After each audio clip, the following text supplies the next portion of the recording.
Good morning मम्मा। अरे good morning बेटा, तुम इतनी जल्दी उठ गई। आज तो तुम्हारे कॉलेज की भी छुट्टी है। थोड़ी देर और सो जाती और आराम से उठती। अरे मम्मा, मैंने भी यही सोचा था कि थोड़ी देर से उठूंगी, पर क्या करूं, आँख ही खुल गई। अरे मम्मी, आपने नाश्ता नहीं किया है क्या अभी तक? अरे कहाँ बेटा, जब से तुम्हारी भाभी आई है ना, मुझे कभी भी टाइम पर नाश्ता नहीं मिला। मैंने उसे कितनी बार कहा है कि मुझे 8:30 बजे नाश्ता चाहिए, और उसके कान में ना एक जू नहीं रेंगती। अरे माँ, मैं सच कह रही हूँ, ये भाभी ना एक नंबर की कामचोर है। इनसे तो कोई काम ही नहीं होता। आप खुद देख लो मम्मी, इन्हें आए हुए अभी 5 दिन नहीं हुआ है और किसी की बात नहीं सुनती। अभी तक आपको नाश्ता भी नहीं दिया है इन्होंने। सब कुछ जानते हुए कि आपको सुबह सुबह दवाइयाँ लेनी है, उनके पास समय नहीं है कि लाकर नाश्ता दे सके आपको। बेटा तू बिल्कुल सही कह रही है, अब मैं इसे सबक सिखाती हूँ। प्रियंका, ओ प्रियंका। जी मम्मी जी। अगर तुम्हारा नाश्ता तैयार हो गया हो तो दे दो जल्दी। इतनी देर क्यों लगा रही हो? मम्मी जी बस मुझे 10 मिनट दे दीजिए, मैं तुरंत ला रही हूँ नाश्ता। क्या कहा तुमने? अभी 10 मिनट और लगेंगे? मैंने तुझे इतनी बार बता दिया कि 8:30 बजे मुझे नाश्ता करके दवाई लेना होता है, पर तुम्हें समझ नहीं आता क्या? वो मम्मी जी, रात में काम थोड़ा ज्यादा हो गया था तो सोने में लेट हो गया, इसीलिए सुबह आंख जल्दी नहीं खुली। आप रुकिए ना, बस मैं तुरंत नाश्ता लेकर आ रही हूँ। मेरी तो समझ नहीं आता, जब मैंने तुझे बता रखा है कि सुबह 5 बजे उठ जाया कर, घर का काम भी जल्दी हो जाएगा, पर तुम्हें कुछ समझ नहीं आता है ना। सॉरी मम्मी जी, आगे से ऐसा नहीं होगा। अब खड़े खड़े मेरा मुंह क्या देख रही है? जा नाश्ता बनाकर ला जल्दी। जी मम्मी जी।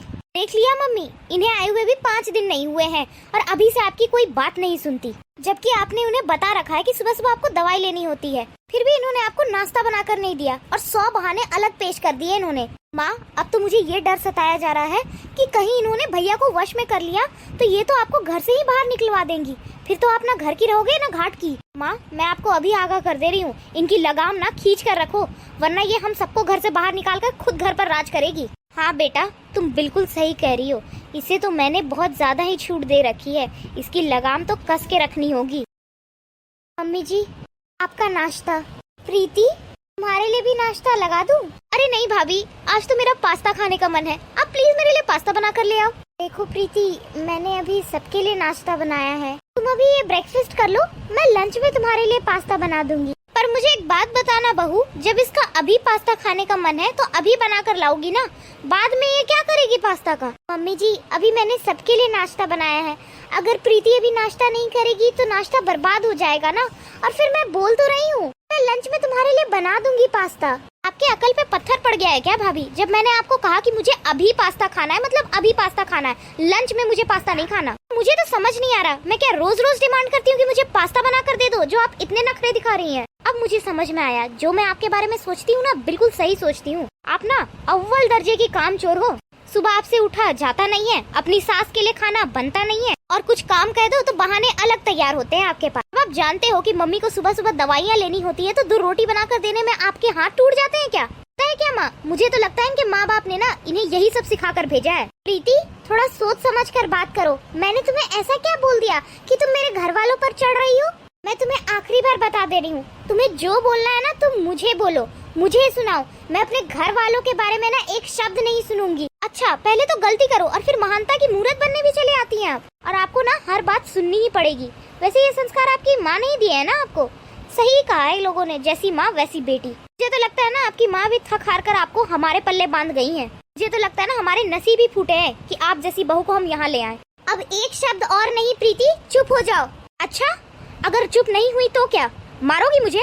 आपकी इतनी औकात नहीं कि आप मुझे हाथ लगा सको। प्रीति, मैं तुझे आखिरी बार कह रही हूँ, चुप हो जाओ वरना। मम्मी, आप देख रहे हो, ये मुझे धमकी दे रही है। आपको तो मैं बताती हूँ।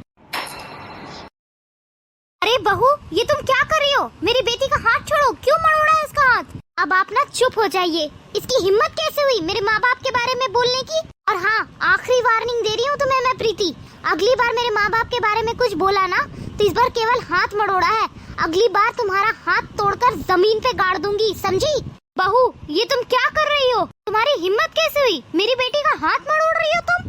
मम्मी जी, अब आप चुप हो जाइए। मुझे यहाँ आए हुए केवल 5 दिन हुए हैं और आप जब देखो तब मेरी बेइज्जती कर रही हैं। मेरी छोड़िए, मेरे माँ बाप को भी उल्टा सीधा सुना रही हैं। लेकिन मैं आपको बता दूं कि अब तक मैं सब कुछ सुनती आई हूँ ना, तो केवल रिश्तों का लिहाज करके। हाँ, तुम्हें मैं एक बात बता दूं प्रीति, अगर दोबारा मेरे घर वालों के बारे में तुमने एक शब्द भी कहा ना तो मैं भूल जाऊंगी कि हम दोनों का रिश्ता क्या है। तुम कोई छोटी बच्ची नहीं हो, कॉलेज जा रही हो, बड़ी हो गई हो, खुद भी उठकर खाना बना सकती हो। और अगर ये सब नहीं होता है ना आप दोनों से, तो दोनों अपना अपना खाना खुद बना लेना, मुझ पर डिपेंड होने की जरूरत नहीं है। मैं आपकी घर की बहू हूँ, नौकरानी या गुलाम नहीं, समझ आ गया?